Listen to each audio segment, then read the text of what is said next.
Ladies and gentlemen, I am pleased to introduce to you our next guest speaker, Dr. Yvonne Anderson. She was and is active as researcher and earned a PhD at the University of Southampton. She was a senior manager at the Child and Adolescent Mental Health Services before becoming National Director for Children's Mental Health of the United Kingdom.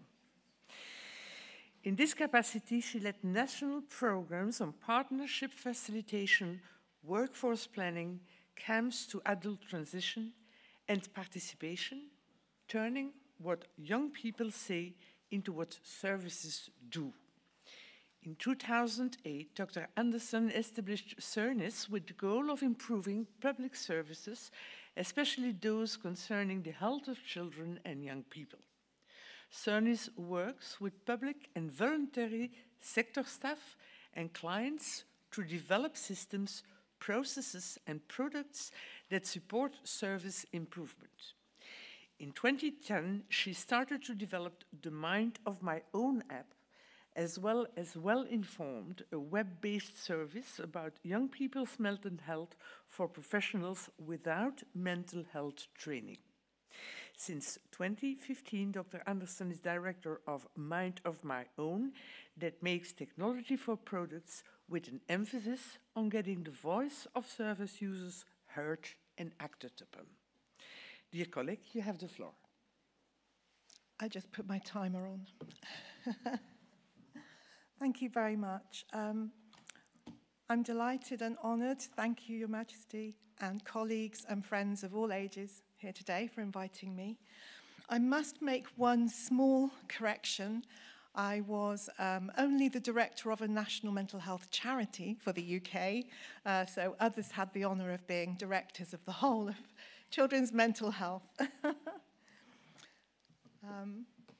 So why did I choose PIES? Well, think.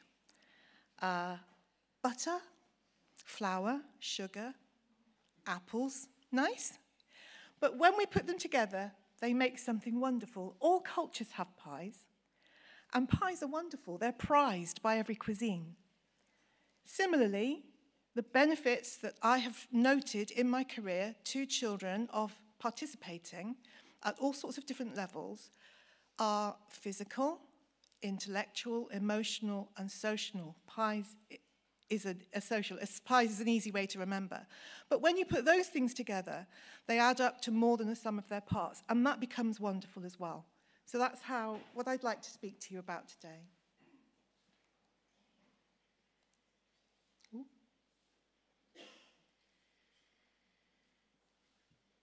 Could be because I was pressing the wrong button. So thank you very much for your introduction. I'm going to elaborate a little so that you kind of know where I'm coming from today. So my first attempts at participation were with so-called troubled adolescents. That was the label given to them at the time in 1981.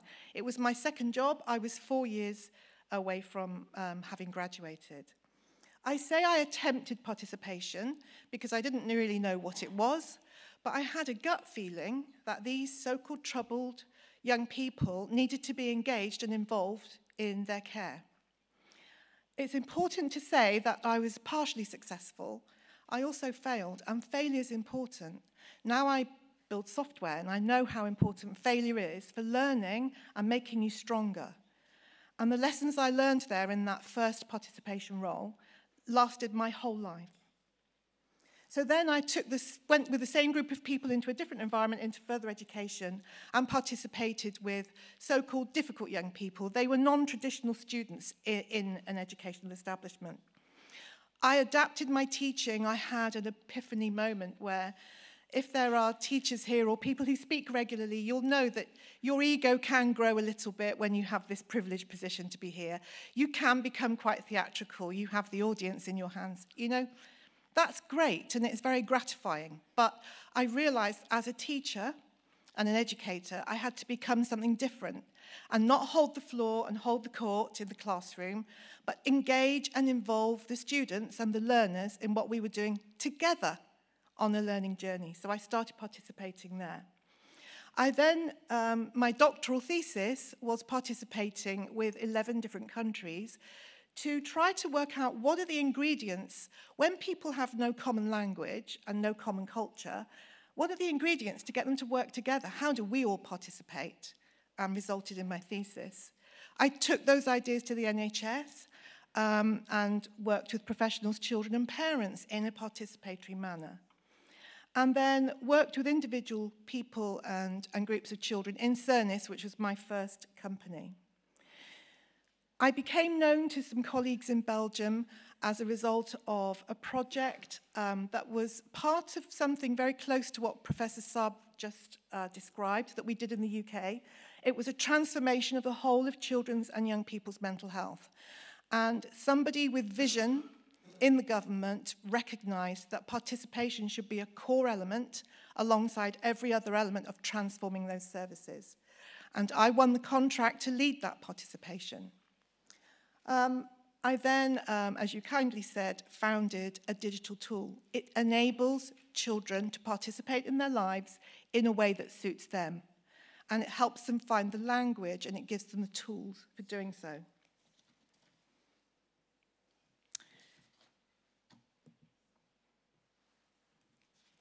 Now, did I do all of that on my own? No.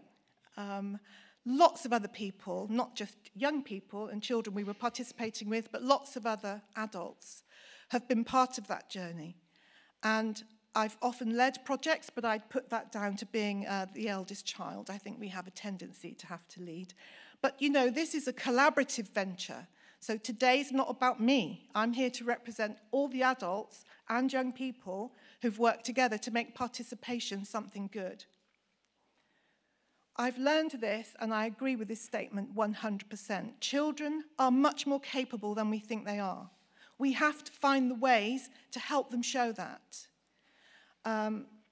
This was cited in Lundy's book of 2007. I know that the Lundy model is one that I think is going to be taken up in Belgium. I commend it. It's simple. And it's based on the notion that participation is a human right. It's our right as adults and it's our right as children. It's enshrined in the Human Rights Act as well as in, obviously, the United Nations Convention on the Rights of the Child. But for us to enact those rights of young people and children, we adults have requirements upon us. We have to be ready. We have to open ourselves up. And this, in a way, goes against the training that we have as professionals. We have to stop being the expert all the time. We have to understand we will hear things we don't want to hear. We will be challenged. We have to have ways of dealing with that.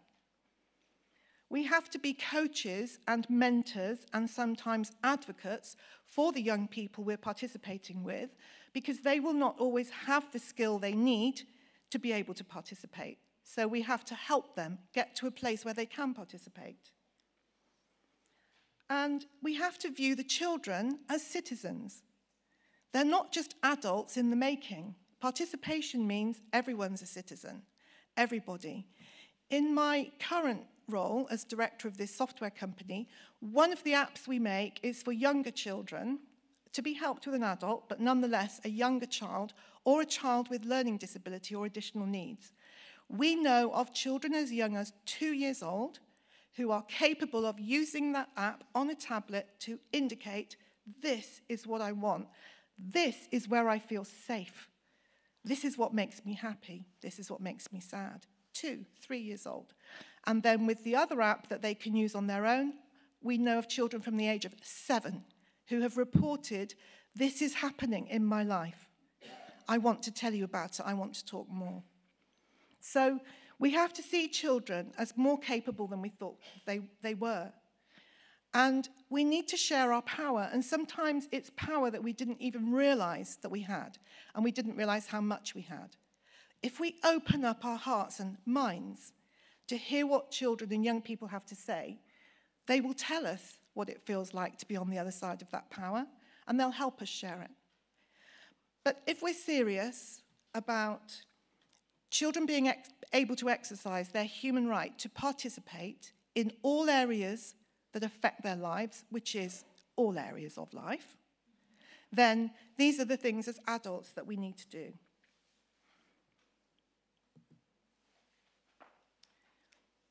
So, what exactly are these benefits then? Let's not forget there are benefits to us. I have benefited hugely from all the participation programs I've been involved in with young people. And there are benefits to institutions as well. So in the national program that was mentioned, which I led, which was part of the CAMS Child and Adolescent Mental Health Transformation, institutions like hospitals, health trusts and so on benefited from understanding a whole lot more about the children they were providing services to. They allowed children to critique them. They allowed children to help with recruitment of therapists and other staff managers. And as a result, they reported that they were a stronger organisation. The professionals benefited, even though at first they were very reluctant, because, you know, they thought, well, children won't want to participate with us. They won't want to do the things we do. They won't want to come to our meetings. And we said, well, why don't we look at how the meetings work and ask young people what would make it work for them? And the outcome was the meetings were changed by virtue of what young people said they would be able to take part in meaningfully. And at the end, the professionals in the meetings said they're better for us as well. So by making the meetings simpler, with language that was explained, with just a short number of papers to get through, a manageable agenda, with break times factored in, not only did we have children and young people participating fully in big decisions, but also the professionals agreed, although they'd been reluctant at the beginning, they benefited. Parents and carers benefit, because when children are participating, even if it's only at the micro level in their own care, they become more informed. That's part of their intellectual growth. They become more informed about their own issues and problems. They talk them through with a therapist or another professional on an equal basis. They share the responsibility of setting goals and trying to reach them. And this helps their parents in turn to understand and to be more engaged in the young person's recovery if it's a mental health issue. So these things we found as part of that large project. I would say that I was having these sorts of conversations at least 20 years ago. 20 years ago, people in the audience, if it came to questions, would say, well, this is just your anecdote. This is just you. You made this happen, and it's, you know, just the people you've dealt with. But now, fortunately, in the last 20 years, we've had an explosion of research into the benefits of participation of children and young people. Much of it has an international flavour, but all of it is transferable into the settings in which we work. I decided not to use this 20 minutes of precious time to go through all of that literature, because I guess most of my colleagues in this room are very accustomed to doing literature reviews. You can find it, or I will happily share the literature that I have. But it backs up what people like myself and others like me had observed and heard from young people ourselves, that participation in and of itself is beneficial.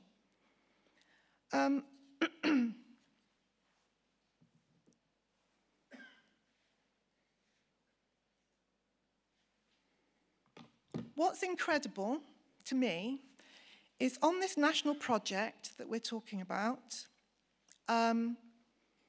we did a number of things. We had to support children and young people at the micro level being engaged more in their own care. We also, as a national team, had to support children and young people participating in their communities and in their services at, let's say, a meso level. But at the macro level where we were working on behalf of the government, we took a decision right at the beginning that we would work in partnership with young people on our team. So we recruited them through a normal recruitment process. They were all children who had a mental health issue and who were using mental health services. Because it was national and they had to travel and do things alone, they had to be teenagers. It couldn't be young children. At the beginning, those young people aged from 15 upwards, most of them had never left their hometown, unless to go on holiday abroad maybe. They'd never been on a train on their own. They'd never been to London. London is vast. They hadn't ever been trusted or had the expectation that they would do something on their own and take responsibility. We joined them together. We had an induction and an intensive training program. Suffice it to say, in years 2, 3, and 4 of that project, that group of young people were started by being coached and mentored by us, went through working with us as equals in partnership, and then took over much of the program. They chaired the policy groups at a national government level in the NHS, so they contributed actively to policy that we have now for children's mental health. They ran their own national conference, not just a conference for children, a conference for the same sort of conference that we're at today, this symposium. They organised and ran it. They had the ear of government ministers. So in that period, they grew in stature. And when we say the effects of participation are physical, when they pitched up on the first day, some of them were a bit overweight. They were all reported that they'd never had to get up at that time of the day before because they were quite reclusive, didn't go to school. They'd missed, years of schooling, as children in mental health services sometimes do. By the end of the program, they stood tall.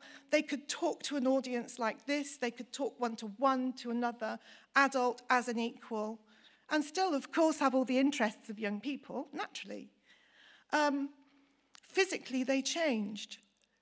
Intellectually, they just grew beyond expectation. So having missed so much education, they had begun a bit resigned to, well, maybe I might get to university, I probably won't. But all the ones who wanted to went to university in a beautiful role reversal. 2 of them are now, one's just completed her master's degree, the other has been accepted for a PhD. They have together managed to get a publishing deal. And they contacted me about 6 months ago and said, we're editing a book on participation. Do you want to be a contributor? Wow, how marvelous is that? I mean, that's not just intellectual, it's everything. And, I know that you could be sitting there thinking, well, that was all very well for that little group of young people who got that amazing opportunity. But genuinely, you can track that down the levels. Not all young people want to do work at that level. Not all of them will be able to. But all young people throughout that program had the opportunity to participate at different levels suited to them. And they all showed those sorts of benefits. So I wanted to just quickly share the very brief stories of 3 other young people who weren't on this program, who I worked with in recent years. I've changed their names and other details. So Theo pitched up in my office. He had hair that covered his face, literally. He shambled in and stood like that. He was painfully shy. I didn't see his face for the whole day. We put together a program of participation with Theo and some other people. 6 months later, he had built me a wiki site. He had previously known nothing about technology. And he sailed out of the door and went, bye, Yvonne, I'm off, He had a new haircut and a new persona. It was extraordinary and wonderful. Charlotte, she pitched up. I'd met her in somewhere there where I was doing participation with a group, and she asked if she could come and see me, so she came to my office, as I then had in central London. It was summer. She had all the visible signs of self-harm, all the way up her arms. She was shy. We talked a little. We thought about the opportunities that I might be able to give to her.